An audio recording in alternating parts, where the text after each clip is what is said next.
આ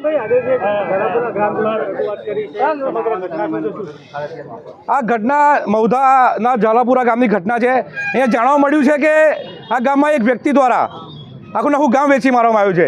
એમાં સરકારી બોર પણ આવી ગયા, 5 નાના મંદિરો પણ આવી ગયા, સ્કૂલ પણ આવી ગઈ, પંચાયત પણ આવી ગઈ। એટલે ટૂંકમાં એ જે પણ વ્યક્તિ છે જેણે વેચ્યું છે, આ જમીનોનો કોર્ટમાં કેસ ચાલે છે।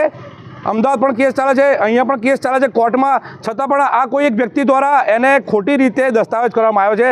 તો આની ઉપલા લેવલે તપાસ થાય એવી તમામ ગ્રામજનો સાથે બહેનો, ભાઈઓ, વડીલો બધા આવ્યા છે અને એ ગામ વિહોણા થઈ ગયા। આ તો એવી વાત થઈ, કદાચ કાલે પાકી એન્ટ્રી પડી જાય તો કાલે જે વ્યક્તિ છે તો વિચાર કરો કે આ ગામવાળા જાય ક્યાં।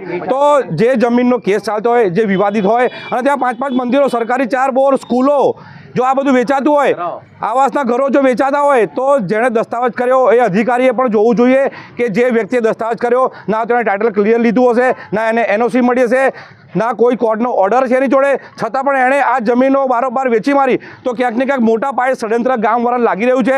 તો ઉપલા લેવલે કલેક્ટર સાહેબને એટલી વિનંતી છે ગ્રામજનો દ્વારા ને અમારા હિન્દુ સંગઠન દ્વારા કે આની ઉચ્ચ કક્ષાએ તપાસ થાય અને તાત્કાલિક ધોરણે તપાસ થાય। એવું નહીં કે 2-5 વર્ષ નીકળી જાય, તાત્કાલિક આનો અમલ થઈ જવો જોઈએ કાલથી।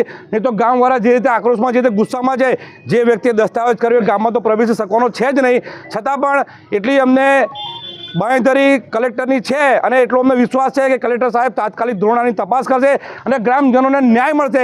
બાકીની વિગત ગામના લોકો છે, તમે જોઈ શકો છો ખૂબ મોટી સંખ્યામાં આખું ગામ આવ્યું છે।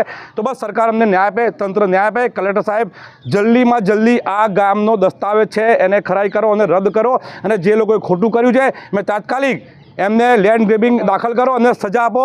વિશેષમાં જય શ્રી રામ।